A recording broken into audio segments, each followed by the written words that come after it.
Karena ada aturan-aturan yang baku di sana. Mereka hanya tinggal memberi koma. Draftnya itu sudah ada yang nyusun. Siapa?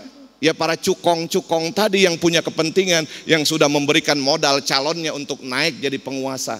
Pak Jokowi itu orang baik. Ya, demi Allah saya bersaksi Pak Jokowi itu orang baik. Akan tetapi beliau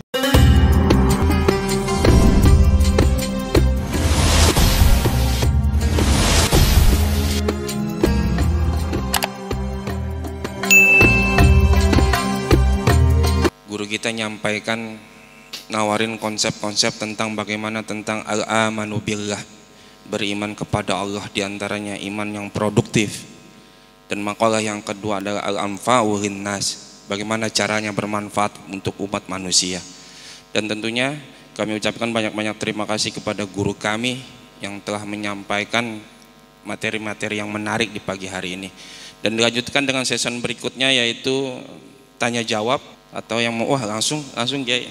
Bismillahirrahmanirrahim. Assalamualaikum warahmatullahi wabarakatuh. Waalaikumsalam warahmatullahi wabarakatuh. Pak Ustadz, pertanyaan yang akan saya tanyakan adalah bagaimana menyikapi sebaik-baiknya sebagai umat Islam di Indonesia ini. Karena kita hidup di dalam dua dimensi. Satu, kita sebagai umat Islam, konstitusi kita itu adalah Al-Quran. Dan kita sebagai warga negara, itu konstitusinya ya adalah Undang-Undang Dasar 45. Nah ini yang kita pertanyakan tadi adalah bagaimana menyikapinya. Karena kita sebagai warga negara, seandainya kita menjadi kepala negara, istilahnya.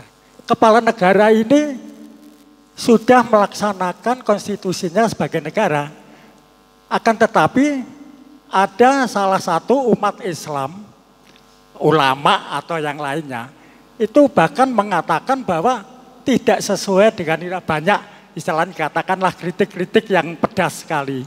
Nah, itu bagaimana menyikapinya? Karena apa? Misalnya ada ini yang menyolok sekali bahwa turunkan presiden misalnya. Akan tetapi presiden mau diturunkan dengan konstitusi apa? Karena dia tidak melanggar konstitusi sama sekali. Nah, tapi kalau kita baca dengan konstitusi Islam, mungkin ada penyimpangan sedikit begitu. Nah, itu bagaimana untuk menyikapinya secara baik kita sebagai umat Islam di Indonesia ini? Terima kasih. Ya, jazakallah. Hasan dari jajah. Langsung jawab ya, biar. Insyaallah mohon doa. Kalau Al-Fakir bisa jawab, Al-Fakir jawab. Tapi kalau seandainya belum bisa jawab, ini jadi PR. Al-Fakir harus ngaji lagi. Ya. Dikodok ya biasanya. Dikodok biasanya Kiai, nanti dipanggil lagi. Iya. Jadi tidak mesti harus bisa dijawab ya, jangan punya persepsi seperti itu. Jadi begini, luar biasa ini pertanyaan, semangat sekali di akhir Ramadan, dan ini yang harus kita wujudkan dalam kehidupan kita. Artinya Allah sudah mengampuni kita insya Allah. Ya. Ketika institusi dengan konstitusi, nah ini kan tadi ya, ini senantiasa kok bisa berbenturan. Sejatinya Islam itu yusrun, ad-dinu yusrun. Islam itu memudahkan, yuridullahu bikumul yusra wala yuridu bikumul usra. Jadi Allah itu menghendaki kemudahan. Kenapa sih kita mempersulit? Kalau dalam hal berjamaah ya ikuti saja sebagaimana kita berjamaah dalam sholat. Kalau imamnya salah, apa tugasnya bagi makmum? Mengingatkan. Siapa yang berhak mengingatkan imam? Makmum yang persis ada di belakang imam, yang di belakangnya nggak boleh. Makanya orang yang ada di belakang imam itu yang harus kompeten, yang bisa mengetahui ya batal tidaknya sholat tersebut, berjamaah tersebut. Jadi tidak ada aturan. Dalam negeri kita mungkin ketika presidennya salah, siapa yang harusnya mengingatkan? DPR atau MPR seharusnya.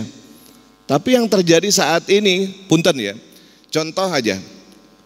Ini sampai-sampai Menteri Perdagangan Bapak Lutfi, ya saya sebut namanya, beliau tidak bisa mengatasi oligarki, Pak. Para kartel.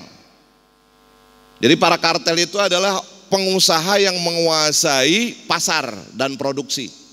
Kenapa minyak goreng langka padahal sawit kita melimpah? Karena ada oknum-oknum tadi, sampai-sampai Menteri Perdagangan aja dizolimi, tanda petik, tidak tahu. Ini negara kita kemana ini para pemimpinnya, sampai menterinya saja tidak tahu. Tapi sekarang sudah ada tersangkanya kan. Dan tersangkanya ternyata dirjen yang gajinya ratusan juta. Ini yang terjadi. Kenapa sih harus selalu terulang? Apakah Islam bertentangan dengan institusi? Tidak. Islam bertentangan dengan Pancasila? Tidak. Islam melanggar Undang-Undang Dasar? Tidak. Justru negeri ini founding father-nya adalah Islam. Para kiai dan santri yang berjibaku untuk membebaskan Nusantara dari penjajahan.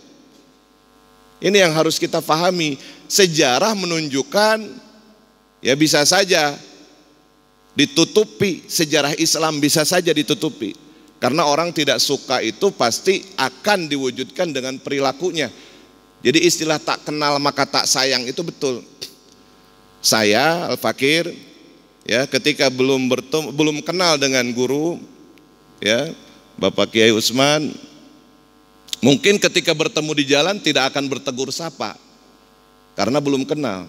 Tapi setelah kenal, tidak mungkin saya tidak menegur beliau sebagai guru saya, sebagai orang tua saya. Dan tidak mungkin saya tidak akan menyalami tangan beliau yang mulia. Bahkan pasti saya akan ajak mampir, ya minimal kita makan bareng dan lain sebagainya. Itu kalau kita sudah kenal. Makanya yang awal itu yang penting adalah kita harus mengenal dulu.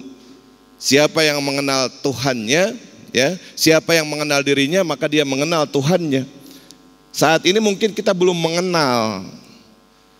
Jadi seolah-olah ini berbenturan terus. Kalau dibenturkan, dan ini terjadi. Milih Islam apa milih Pancasila? Ya bingung milihnya. Kita kan lagi tinggal di Indonesia. Pancasila itu dasar negara, Islam juga sebagai keyakinan dasar pilihan kita. Kalau pertanyaan begitu kan namanya dibenturkan. Jangan begitu bertanyanya. Justru yang bisa mengamalkan Pancasila itu Islam. Sila pertama, tauhid ini. Ya, ketuhanan yang Maha Esa. Kedua, ayo yang hafal Pancasila, kemanusiaan yang adil dan beradab. Kira-kira saat ini kita manusiawi apa beradab atau tidak saat ini? Tidak. Seorang bapak menyetubuhi anaknya, seorang anak membunuh ibunya. Tidak beradab gara-gara masalah uang parkiran 1000 saling bunuh. Kemudian yang ketiga, persatuan Indonesia, di mana persatuannya? Saat ini Jawa, Sumatera, kemarin Sunda dan lain sebagainya. Hanya gara-gara masalah tradisional jadi ribut Nusantara. Kemudian yang keempat, kerakyatan. Hafal nggak nih Pancasila? Kalau saya hafal. Kerakyatan yang dipimpin oleh hikmah. Oleh hikmah, Pak. Ini bahasa Arab. Silahkan ditelusuri makna dari hikmah. Kebijaksanaan dalam permusyawaratan, perwakilan, dan ini tidak terjadi. Kenapa? Karena anggota parlemen itu, kalau bapak-bapak mau tahu, ya, ada aturan main di sana, Pak. Mereka itu walaupun hafal Quran, hafal hadis, tapi hafalannya tidak berfungsi di sana. Karena ada aturan-aturan yang baku di sana. Mereka hanya tinggal memberi koma. Draftnya itu sudah ada yang nyusun. Siapa? Ya para cukong-cukong tadi yang punya kepentingan, yang sudah memberikan modal calonnya untuk naik jadi penguasa. Pak Jokowi itu orang baik. Ya, demi Allah saya bersaksi Pak Jokowi itu orang baik. Akan tetapi beliau dikendalikan, dikelilingi oleh orang-orang yang justru serakah dengan dunia. Makanya tadi seolah-olah benturan terus. Sebagai manusia, siapa yang tidak menginginkan kebaikan? Hanya orang bodoh yang tidak menginginkan kebaikan. Apalagi dalam sila kelima, keadilan sosial bagi seluruh rakyat Indonesia. Mana bukti keadilan saat ini? Hukum hanya tajam ke bawah, tumpul ke atas. Dan ini yang terjadi. Kenapa? Karena tadi kalau di bawah itu sudah nggak mau pusing. Ya, satu contoh, Al-Fakir ketika masalah listrik saja, ada yang mengambil setrum ilegal. Ya, ini itu luar biasa, dendanya itu sampai 25 juta. Dan ini kasus terjadi kepada seorang manajer yang sama, kasusnya sama, mengambil setrum ilegal. Kalau yang satu ini orang yang tidak berpendidikan, yang satu ini disiplin ilmunya sudah S3. Sama-sama menghadap. Yang satu tetap bayar 25 juta, yang tidak berpendidikan ini, yang satu cuma 500 ribu. Kok bisa seperti itu? Mungkin tidak bisa dijelaskan di majelis ini.